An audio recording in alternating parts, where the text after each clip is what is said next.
My cheating fiancée, who believed she cleaned me out after our breakup, suddenly appeared begging for money when she discovered my hidden lottery win. But she'd already lost her chance at millions. Be me. Going to tell you something important first.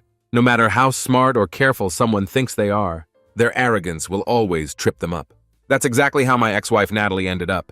Natalie and I had been married for 6 years. On paper, it was a decent life. I had a stable job as a technical writer. She was a freelance graphic designer. We weren't rich, but we didn't have to worry about bills either. To everyone else, we probably looked like a pretty solid couple. But let me tell you, I wasn't about to end up one of those guys who finds out years later that they've been played for a fool. Started noticing little things. Natalie's schedule got weird. She'd suddenly have client meetings in the evenings, or take hours to run simple errands. Started dressing up a lot more. Heels, makeup, the whole deal. Even if she was supposedly just meeting a client for coffee. And her phone? That thing was practically glued to her hand, but she'd never leave it screen up on the table anymore. Wasn't the kind of guy to jump to conclusions. But I'm also not an idiot. Something wasn't adding up. Decided to test the waters one night. Casually asked her how her day went, what her client wanted, and so on. She gave me the vaguest answers, then quickly changed the subject. It was like she couldn't get out of the conversation fast enough. Didn't push it. But I wasn't letting it slide either. Over the next few weeks, I started paying closer attention. She'd leave the house to work at odd hours, but she didn't bring her laptop. Her social media started looking more like a single woman's profile. Posting selfies, vague captions about freedom and happiness, that sort of thing. The turning point came one evening. She left her laptop open. Wasn't looking for anything. Was just moving it out of the way. But when I picked it up, I saw a message notification pop up. She had her iMessage linked to her laptop. From some guy named Trevor. Last night was amazing. Could have gone nuclear right then and there, but I didn't. I'm a planner by nature.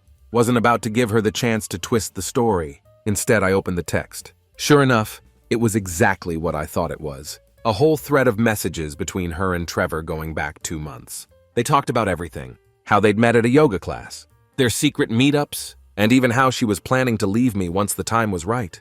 Wasn't just mad. I was focused. Forwarded the messages to myself. Screenshotted everything. Made a folder full of evidence. Wasn't going to give her an inch of wiggle room. The next day I called a lawyer, laid out the situation, showed him what I had, asked what my options were. He told me it was going to be a fight, especially since we didn't have a prenup. But with the evidence I had, we had a solid case for a divorce on the grounds of infidelity. When I finally confronted Natalie, I didn't yell or lose my temper. I just showed her the messages and said, "So when were you planning on telling me?" She froze for a split second. Tried to deny it, but the evidence was too damning. Then she switched tactics, blaming me for not being attentive enough, or making her feel appreciated. Shut that down real quick.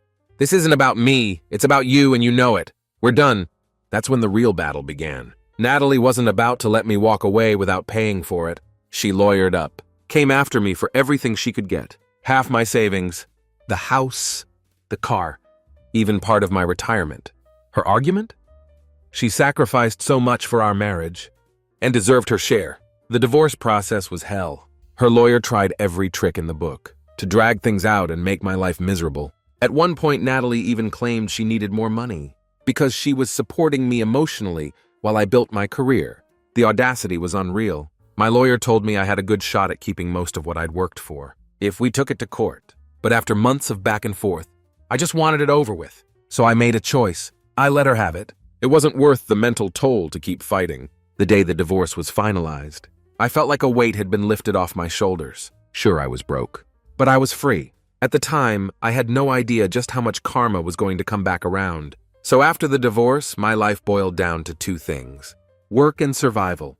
Starting over from scratch wasn't just some cliche for me. It was my reality. I was 37, living in a 1-bedroom apartment on the edge of town, with furniture I'd either picked up at thrift stores or dragged in from the curb. My once comfortable life, complete with a house and a car I'd loved, was gone. But honestly, I was too determined to dwell on it. The apartment wasn't much. It had scuffed floors, a kitchen that could barely fit 2 people, and neighbors who thought 2 a.m. karaoke sessions were a good idea. My living room was a futon I found on Craigslist, and a TV that only worked if you banged it on the side. The walls were bare. The fridge was mostly empty, but it was mine. No Natalie. No Trevor. No constant reminders of how badly I'd been screwed over. I threw myself into my work. My job as a technical writer wasn't glamorous, but it paid the bills and I was good at it. I picked up every extra shift I could, taking on freelance gigs in my free time. My weekdays blurred into weekends, and I rarely took a day off. Sleep became optional. It wasn't the healthiest way to live, but I had a goal: rebuild my savings and prove to myself that I could thrive without Natalie or anyone else. The first few months were tough. My bank account was laughable, and I was constantly exhausted. I'd sit down after a 12-hour day, stare at the pile of bills on my coffee table, and wonder how the hell I'd gotten here. But then I'd remind myself I was free. No more Natalie telling me I wasn't good enough. No more pretending everything was fine while she lived a double life. That thought alone kept me going. One thing I realized quickly was how little I actually needed. When you're stripped down to the basics, you figure out what's really important. I didn't need fancy clothes, or a new car, or a perfectly decorated apartment. I needed a roof over my head, food on the table, and the drive to keep moving forward. It was almost liberating to let go of all the material crap Natalie had obsessed over. Of course, social media didn't make it easy. Natalie and Trevor were living it up, or at least that's what they wanted everyone to think. Photos of them lounging by the pool at my house, smiling next to my car, and acting like their relationship was hash goals, popped up in my feed every other day. I could have blocked her, but part of me wanted to see how it all played out. I knew it wouldn't last. People like Natalie and Trevor were built to self-destruct. Sure enough, cracks started to show. Mutual friends told me Trevor wasn't exactly the responsible, loving guy Natalie had made him out to be. He quit his gym job and was spending most of his time partying and burning through Natalie's money. Apparently, she was footing the bill for everything. Groceries, utilities, even his bar tabs. The house she'd fought so hard for? It was already falling apart because neither of them could be bothered to maintain it. The car? Trevor crashed it into a mailbox within 6 months. I'll admit, hearing about their downfall gave me a little satisfaction. Okay, maybe more than a little, but I didn't dwell on it for too long. I had my own life to focus on, and for the first time in years, I was starting to see progress. One of the first big milestones was paying off my debts, between the divorce and Natalie draining our joint accounts. I'd been left with a mountain of credit card bills and a couple of lingering loans. It took months of scrimping and saving, but one by one I knocked them out. The day I paid off the last one, I celebrated with a cheap frozen pizza and a 6-hour binge of my favorite show. It wasn't glamorous, but it felt damn good. Next came rebuilding my savings. I set up a strict budget, cutting out anything that wasn't absolutely necessary. No eating out, no impulse buys, no splurging on things I didn't need. I became the king of meal prepping, eating the same rotation of chicken, rice, and veggies week after week. It wasn't exciting, but it worked. Slowly but surely my bank account started to grow. Around this time, I also started taking better care of myself. The divorce had taken a toll on my mental and physical health, and I was tired of feeling like crap all the time. I joined a local gym, not Trevor's obviously, and started working out a few times a week. It wasn't about getting revenge or looking better than Trevor. Okay, maybe a little. It was about feeling stronger and more confident in myself. Work was another area where I saw huge growth. All those extra shifts and freelance gigs paid off. Not just financially, but professionally. I built up a solid reputation in my field, and after about a year, I landed a promotion. The pay bump wasn't life-changing, but it was a step in the right direction. More importantly, it was validation that I was capable of standing on my own 2 feet. As I started to feel more stable, I allowed myself a few small luxuries. I upgraded my futon to an actual couch, bought a decent coffee maker, and even treated myself to a weekend trip out of town. Nothing crazy, but enough to remind myself that life wasn't just about work and survival. I was allowed to enjoy it too. By the end of that first year, I was in a completely different place. Financially, emotionally, and mentally. I wasn't just surviving anymore. I was thriving. Natalie and Trevor? Not so much.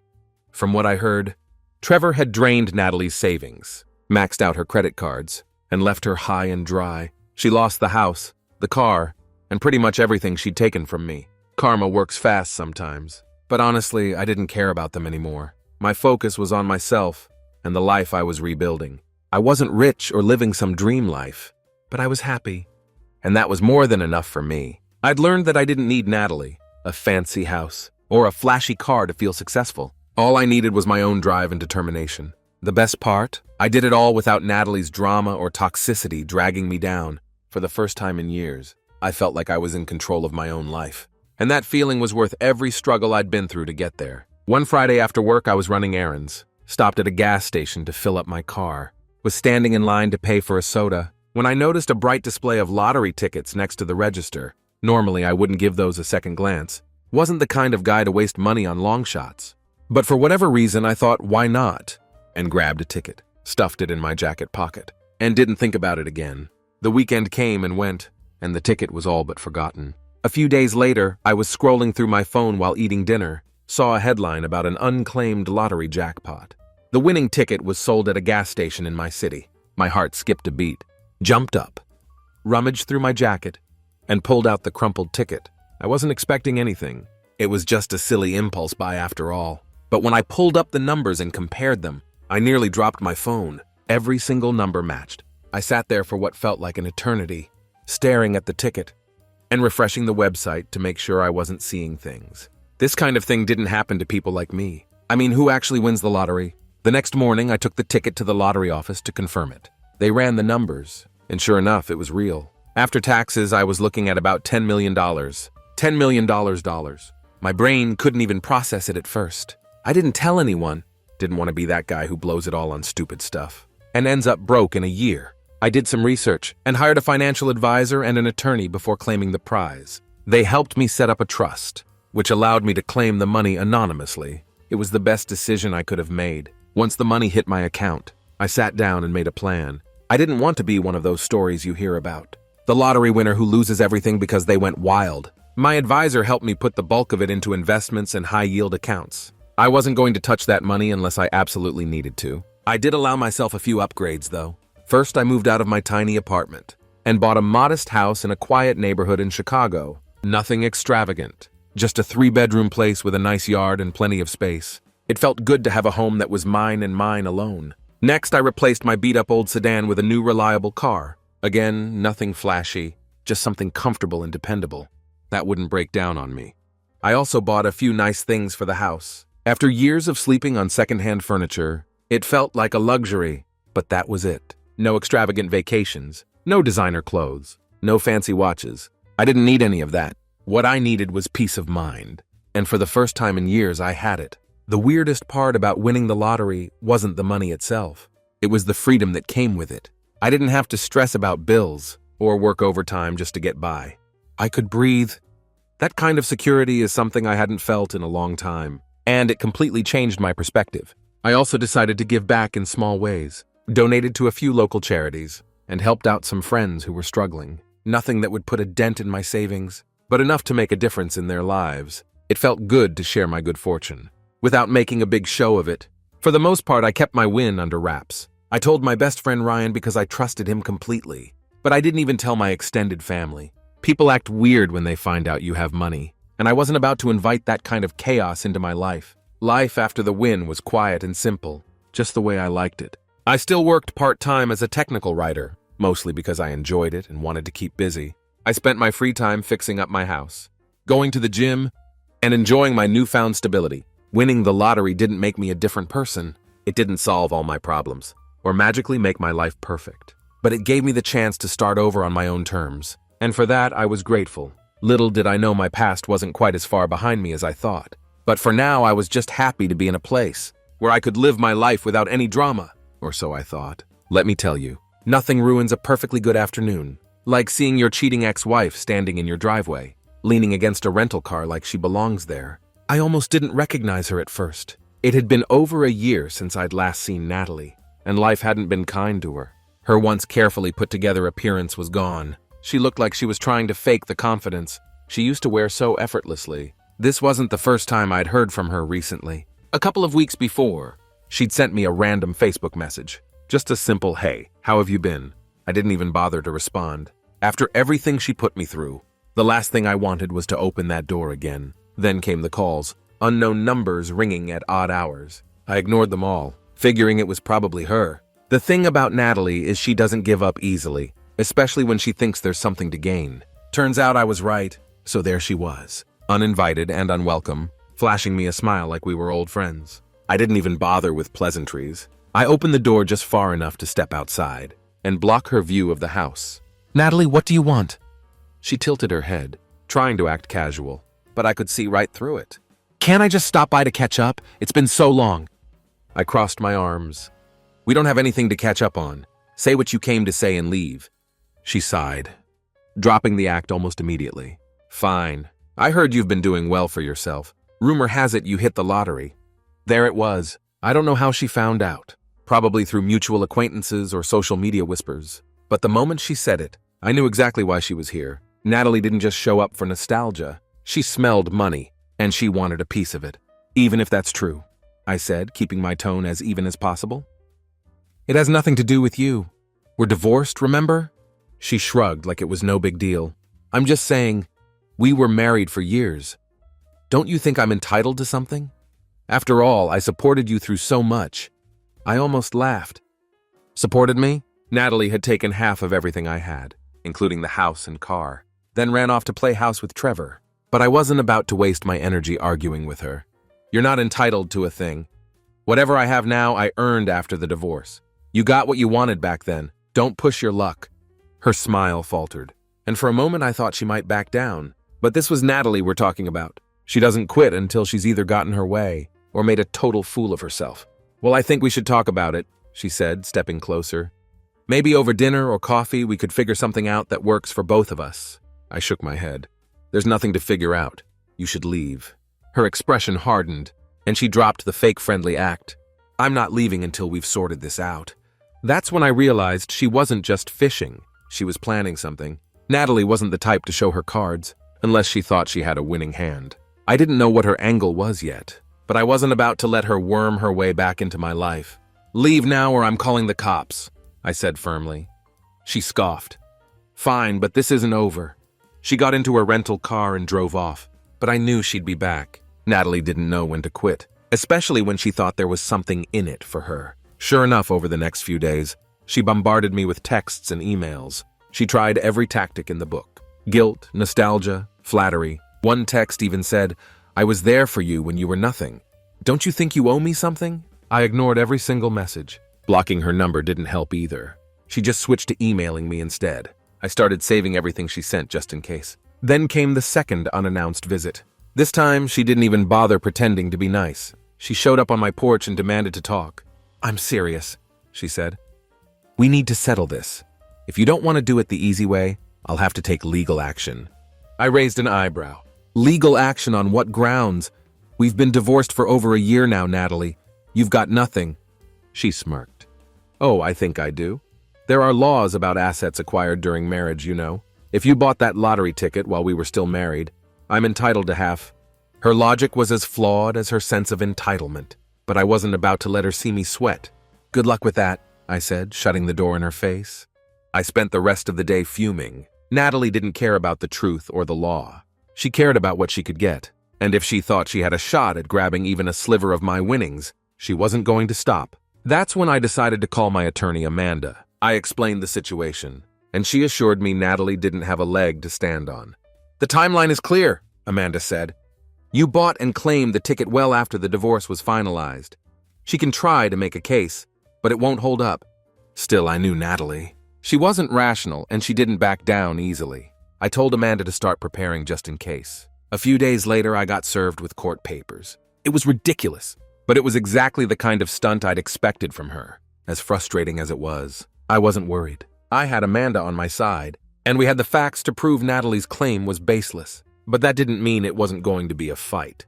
Natalie was determined to make my life as difficult as possible, and I wasn't about to let her win. The battle was just getting started.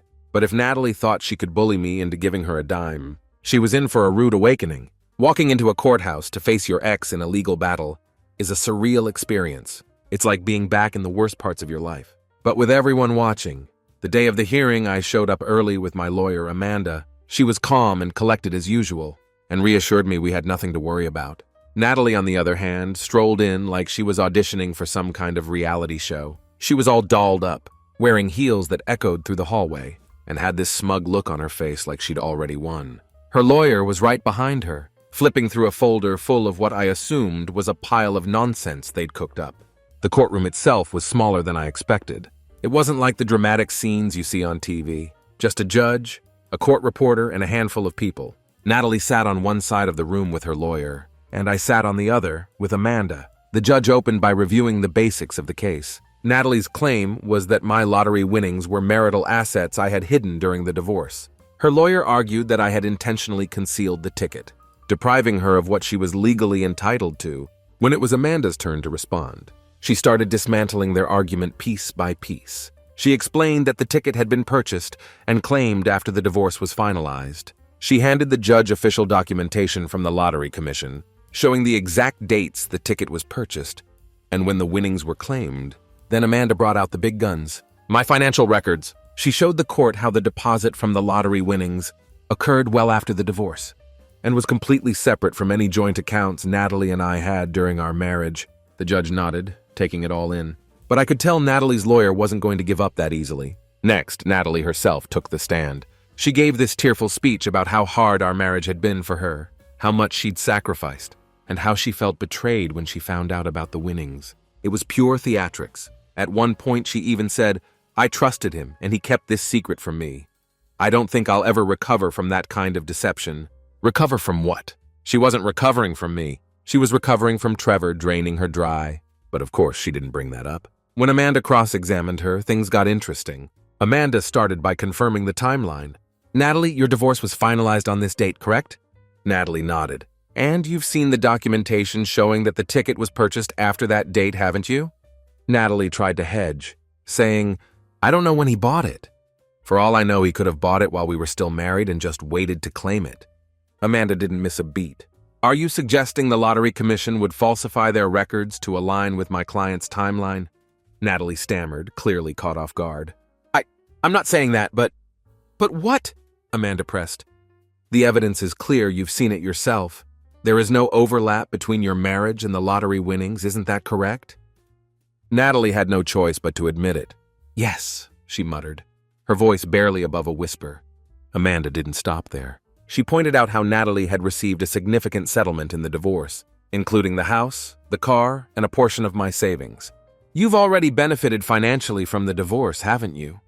Natalie tried to play the victim again, claiming she'd been forced to use that money to survive after the divorce. "So you're asking this court to award you additional money despite having no legal claim to it, simply because you spent through your settlement?" The courtroom was silent. Even Natalie's lawyer looked like he was regretting taking her case. When it was my turn to speak, I kept it short and to the point.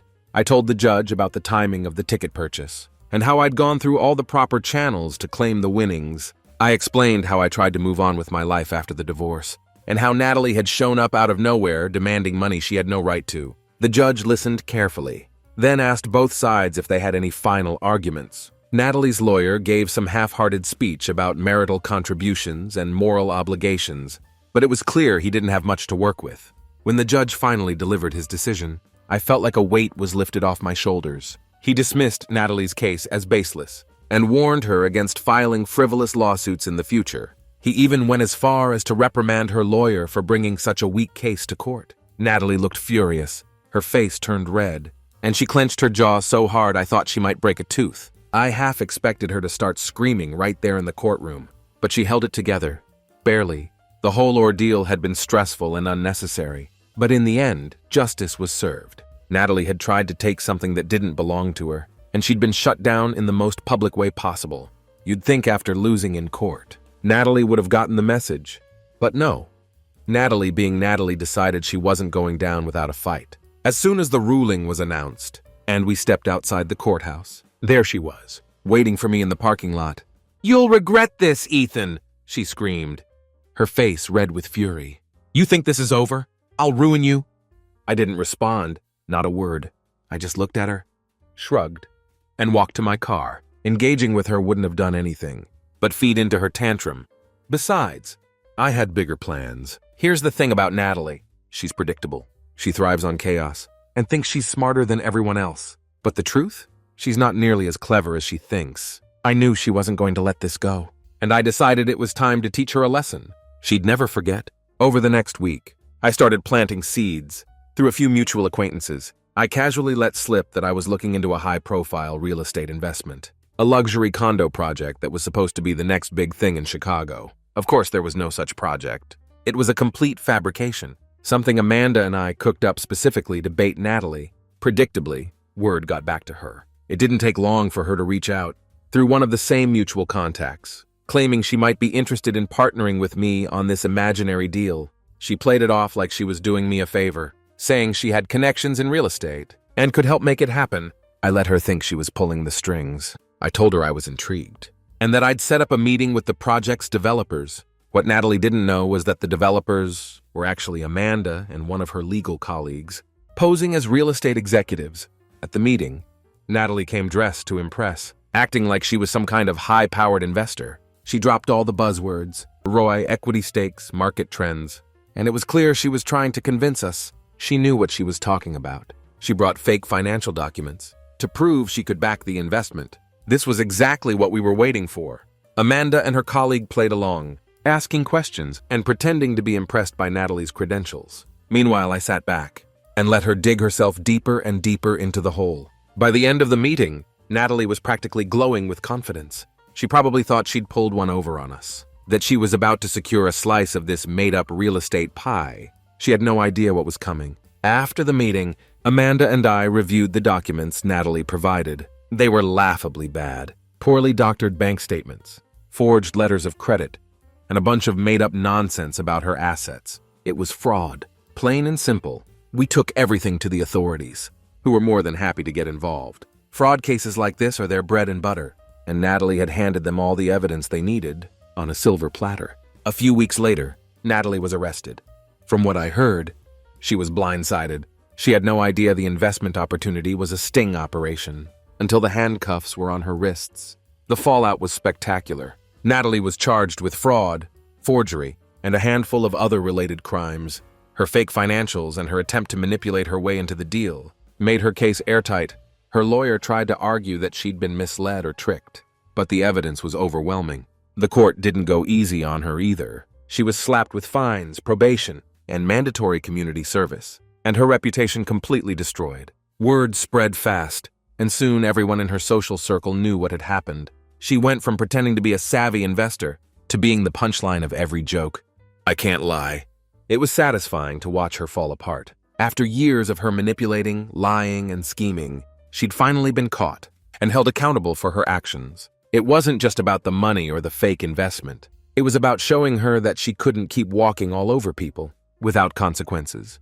For me, it was the perfect revenge. I didn't have to scream or fight or sink to her level. I just let her own greed and arrogance do the work for me. She thought she could outsmart me, and in the end, she only outsmarted herself. After the case wrapped up, Natalie tried to reach out to me one last time. She sent me an email. Long, rambling, and full of excuses. She blamed everyone but herself, claimed she'd been pushed into a corner, and didn't have a choice. She even had the nerve to ask if I could help her out financially. Just until things settled down, I didn't respond. I didn't need to. She'd made her bed, and now she had to lie in it. The whole ordeal taught me a lot. Not just about Natalie, but about myself. I realized that walking away from someone like her was the best decision I ever made. Winning the lottery was great, sure, but the real prize was being free of her toxicity and knowing I'd come out on top, no matter how hard she tried to drag me down. Natalie thought she could ruin me, but all she did was ruin herself. And honestly, I'm good with that.